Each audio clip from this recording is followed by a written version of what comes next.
Impact Plus. Experience Impact Wrestling like never before.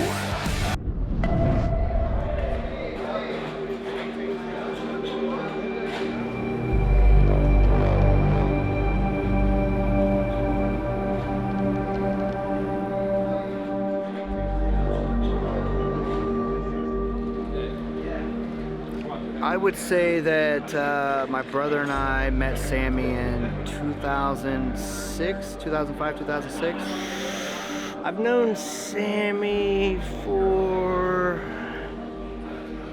since he was in high school, I believe. One of the first road trips we went on, I had just bought a brand new SUV. It was a Ford Explorer, and I pull over. We went, got some drinks or whatever, and I go, "Okay, Sami, here you go. Here's the keys." Handed him the keys. Turns it on and floors it. He's going up the on-ramp and almost rear ends a semi. I was like, "Pull the fuck over, bro. Get the fuck out of my car." Yes, always. He's always sporadic. Don't know where he's gonna go. He's gonna go this way, that way. Sami, but that's Sami. That's Sami Callihan in a nutshell. Dave Chris brought me in. I started training with Dave and Jake, and then during our training, Sami got his release from WWE and moved back to Dayton. First time I met him, I was like, "Oh wow!" So like, all of the stories are true. You know what I mean? Like just this super intense dude who just loves wrestling. We're a very tight-knit group as far as the Ohio guys go. Like we all want to see each other succeed. We all want to see everyone sharing the success, and I think that's part of the reason why we've pushed so hard and we've done so much to help cultivate so many different young talents. Yeah, we're all like pretty close. I actually remember the first time I met Sami, like the very first interaction. I was walking into the venue and Sami was walking out, and I was wearing the Ohio is for Killers shirt, which is what OV was originally. Like he looked at the shirt, looked at me, and was just like, "You one of Dave's boys?" And I was like, "Yeah." He goes, "I could tell." You're asking a stoner to remember things, and that's very hard to do. Hopefully you guys keep these candid things in here too, because I remember the day that he showed up at Rockstar Pro, one of my last shows before I moved down to Florida, and he grabs me around the neck and he says, I'm gonna take care of you. And ever since then he has, 100% has. And mentor is kind of a hard word to put on somebody, because in wrestling you end up taking on people's personal problems as well outside of just in-ring performance. He's helped me kind of grow as a man and figure out things. And Sami is somebody that I definitely hold very near and dear to my heart, even though he's absolutely batshit crazy. Dog, I gotta sit here! I got it. It's gone. Switch the chair out. It's gone. Switch the chair out. I just sat it. That's what I'm talking about. That's what I'm talking about. Oh, yeah.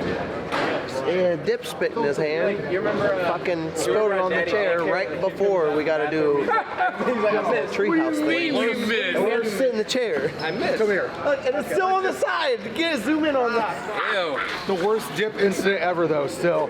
Me and Adam Cole, CZW. I was like, I had a bottle without the cap on, and I had a kendo stick. I was like, "Oh yeah, you swing the kendo," and it just, the whole bottle just. He looks up at me, he goes, "Go away." I was like, "Man," he's like, "I'm not mad because I've done the same shit with people. Go away right now." I'm feeling good for the most part. I thought I'd feel a lot rougher, but 5 days removed from getting pretty crazy with the Machine Brian Cage, got to be in a steel cage match. But at the end of the day, this doesn't feel real.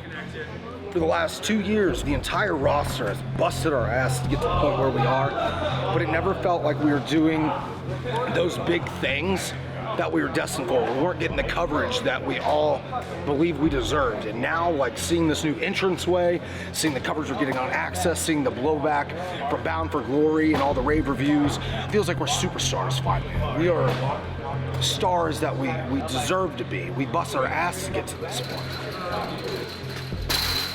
I've been in a lot of crazy matches in my career, but every time I'm in a steel cage match, it worries me.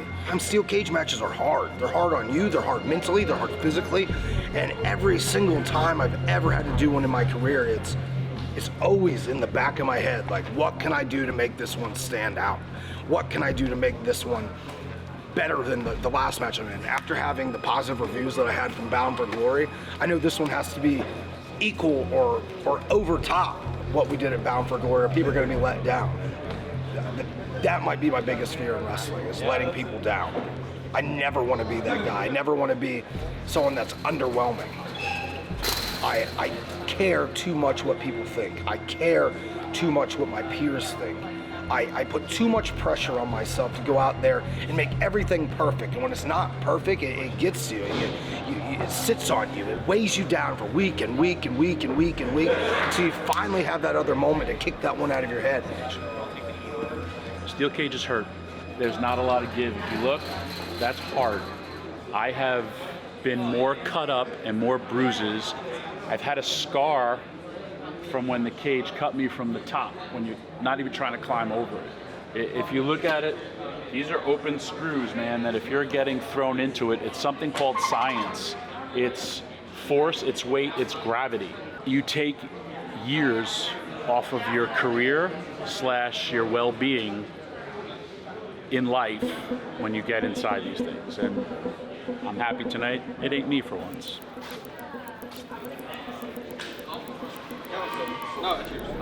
Worst part of the day is putting the gear on and everything else.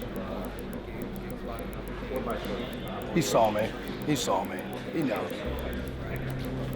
When I really look back at things, I want that perfect match, but it's something that doesn't just come. It's something that I'm always chasing. It's always a goal to myself. It's always something that makes me who I am, to the point that I'm always like, what can make this better? What can make this one better? How could this be perfect? It's that drug that you're chasing, the feeling of being perfect. I don't know what the perfect match is, because I've never had one. There's always something that I hate about every single match I've ever had. Today, just like Bound for Glory, it's one of the biggest matches in my career. To be at the point where management and the Impact Wrestling executives say, you know what? On our very first episode of Access, which has to be knocked out of the fucking park, and then put that on my shoulders and expect a certain thing from me, that's exactly all I've ever wanted. It's like a surreal feeling when you're in there and you're behind 4 walls of steel and you're in the ring and just feeding off of the energy. You feel all of the pressure, but you also have all this adrenaline, like you're just ready to fuck shit up. So that's the best I could describe it. And with Sami, like, has so much intensity and adrenaline with everything that he does. He makes every little thing mean something. I got a cage match, and then I got another match at the end of the night. So, plus pre-tapes, plus photos, plus interviews. Like, today has been a busy one. The intensity that he brings to the ring is something that, like, you don't really see too much anymore out of people. You know what I mean? And like, it's genuine. You believe him, and you feel his energy. It is real. And he backs up everything, and that's not something that I feel a lot of people actually bring to wrestling. You know, there's a lot of pretenders, and I'm not saying I'm tougher than the next guy, but I mean, like, Sami's just a real dude, if I've ever known one to be inside of wrestling.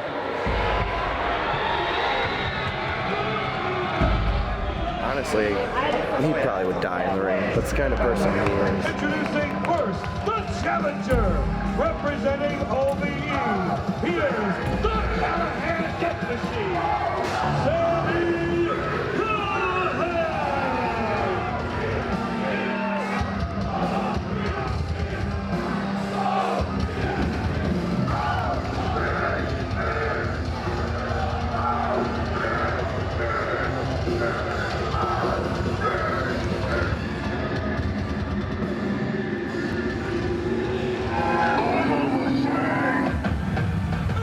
His opponent, from Chicago,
you think that like getting to Impact, like, oh, this is the feather in the cap for you. No, there's work to do once you get inside of here. And a lot of guys, they get signed and they're just like, oh, I'm here now. You know, like that's it. Like the moment he showed up, he didn't think of himself like as a bottom guy. He always saw himself as a star, and that's what you have to if you want to like hold that position. And he put himself in that position.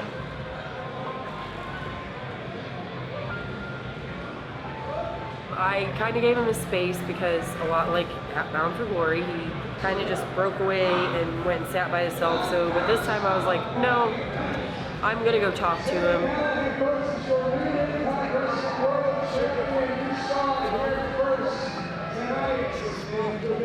He's just like so hard on himself, and I know that look. Like he hates everything he does, and it's never good enough for him, and that's insane to me, and it's insane to anybody who's ever worked with him.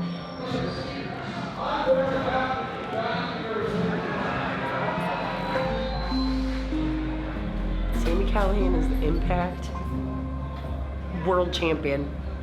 I can't believe it. Like it's like all of his hard work is finally paying off. Him winning it's just unbelievable. I'm so proud of him right now. Like I'm just kind of hoping that he's okay. I'm trying to just focus on that, but absolutely amazing, breathtaking.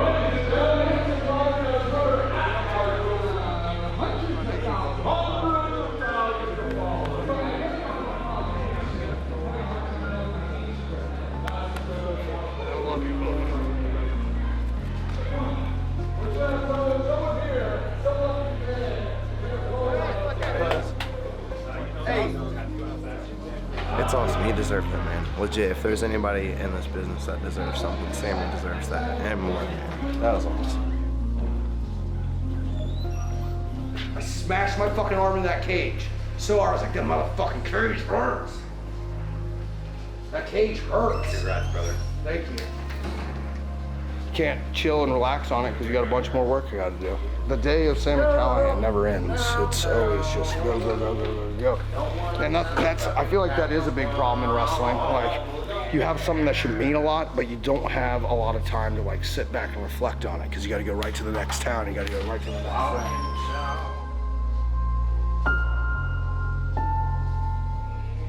thing. It's validation. Guys like me aren't supposed to win that. It's not so much as something to me that like, yeah, I'm the world champ. No, that's a piece of the puzzle that says I'm that fucking good and I worked my fucking ass off for it. The horrible people online that want to hide behind a keyboard can kiss my ass at the end of the day because I just became the Impact World Champion. I want to be the top wrestler on this planet. Any company.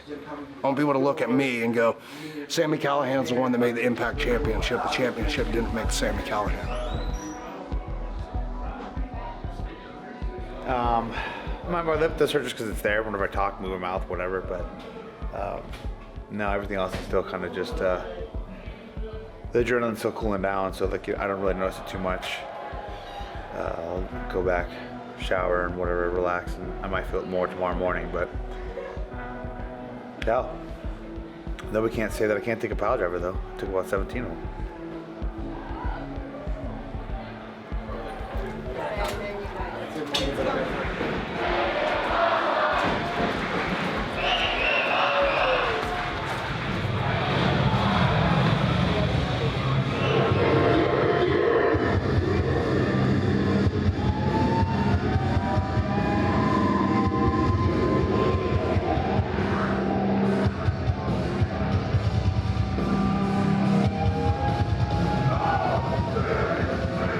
I'd like to say it's this business, but it really isn't just this business in life. The newer generation feels like they are entitled to everything. They don't need to work hard. Everyone's equals. I do believe everyone's equals, but I also believe that people work hard should be given more. You should be rewarded for the hard work you put in, not for just being there. Because when I got into wrestling, like, people were horrible human beings. People treated me like absolute dog shit. And like, I'm not that type of person. I don't treat people like dog shit. I'm also the type of person, if you work hard for me, I'm gonna work hard for you. Put your hands together for my best friend and new Impact World Champion, the Sami biggest pet peeve I have right now is on social media. No one can just be happy for anyone else. It's always what this is doing wrong, what we do better, why this person's a piece of shit. Like, let people live their lives. Not everyone's always good and not everyone's always bad. Cuz, I hate to say it, but we told you so. I told you from day one that the draw Sami Callihan was gonna walk out your Impact World Champion. I think if I give myself permission to just enjoy something, that's when I'm gonna become complacent.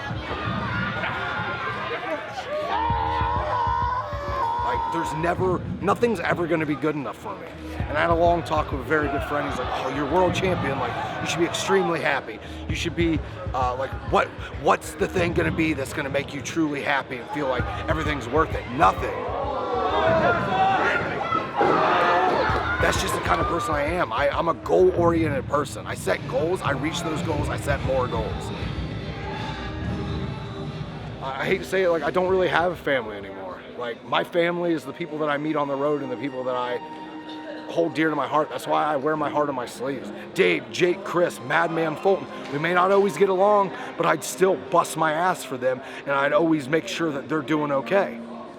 That's my family. Blood doesn't equal family. I have 2 brothers. That's all I have. My parents both passed away. I didn't get to go to my mother's funeral because I was over in Germany, and my dad told me not to come home, that mom would be pissed if I came home. And then I was down in developmental, and my dad passed away. And instead of going home and like being with all that, my dad sent me a text message the day before he died and told me to stay and do my job and keep busting my ass and living my dream. Like, I don't have family. I have myself, I have Jess, and my 2 brothers. So just having my oldest brother be there and see me like wrestle in the main event of a pay-per-view, and I sent him a picture after I won the championship. He sent me one of the best text messages I've ever got, because with mom and dad not being around, he's the one person that I wanted to make proud. And I've done that, but I didn't do it just for him, I did it for myself. I quit worrying about always appeasing everybody, because at some point I have to appease myself, and I think I'm doing a damn good job of that. People don't need to know all my goals. People don't need to know everything I do. Like, I'm not the first person to go out and say every single person I've helped in this business, because I don't do it for that reason. I do it because people work hard, they deserve to be rewarded for it, and I bust my ass for people like that. I'm never gonna be that guy to just rant and rave like, I did this, or I did this for you, you should do this for me. No, I do it because I'm a good person, I'm a God-fearing man, and that's the way it should be. Awesome. No, I got fired up, I'm sorry.